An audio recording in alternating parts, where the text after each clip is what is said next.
coronation procession, and so many people were descending on London that they made this very long route all the way around the West End. It's about 5 miles long to ensure that everyone could have a look. Now, times are different.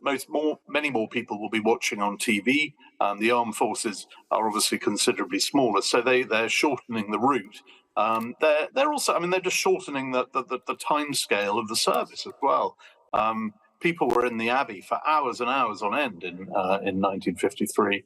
I think this time the ambition is to try and keep the service to under 2 hours. But at the same time, to spread the whole, the coronation message, if you like, across a long weekend. So whereas in 1953, everything happened effectively in one morning, one afternoon, this time it's going to be spread over 3 days. The following day, we're going to get a concert at Windsor. There's going to be the big eat out, the big help out, all these other things. So there we see the imperial state crown. That's obviously going to play a key role. That's the crown that the king will wear at the end of the ceremony on his way out of Westminster Abbey. That's very much, according to the tradition.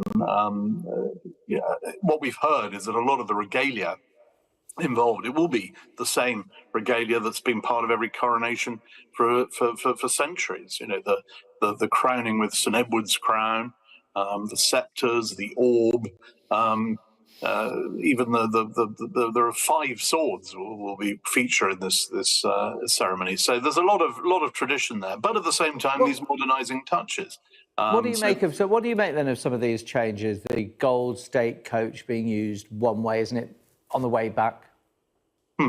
Yeah, I think again that's a kind of classic kind of ancient and modern. So on his way to the Abbey, which will be quite a sort of modest procession. It's not going to have lots of outriders and lots of cavalry. On the way there, you're seeing there the Gold State coach. That's the 18th century extraordinary creation that he'll be riding back in. But on the way there, he's in something called the Diamond Jubilee State Coach. It's very modern.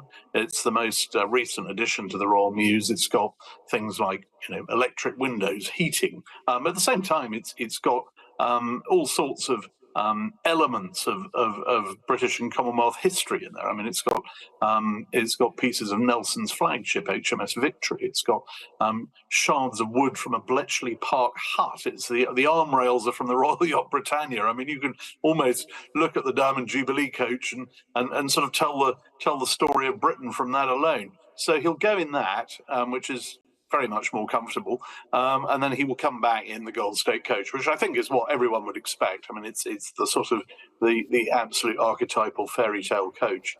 Is the great British public up for all this?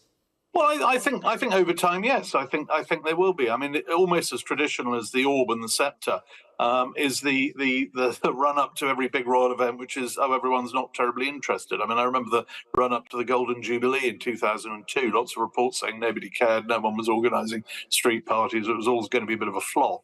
And then on the day, actually people go, well, you know what, actually this is part of our history. Of course, lots of people will have other things to do. It's a bank holiday weekend. If the weather's nice, I'm sure lots of people will go to the beach. But the point is, there's no sort of element of coercion here. People can do what they like. But I do think that, a coronation is so unusual, people will want to see it, want to be part of it. There we see the king taking part in his first Royal Maundy ceremony just before Easter up at York Minster. It was on Thursday, wasn't it? Well, we'll have to leave it there because time has beaten us, but we've got less than a month to go now, haven't we? Robert Hardman, good to see you. Thanks very much. You're watching Sky News this Easter Monday. Coming up, 7 historic UK sites are back to be listed But World those Heritage Kenyans who are status. in no are fools. Another significant chapter of Ruto's political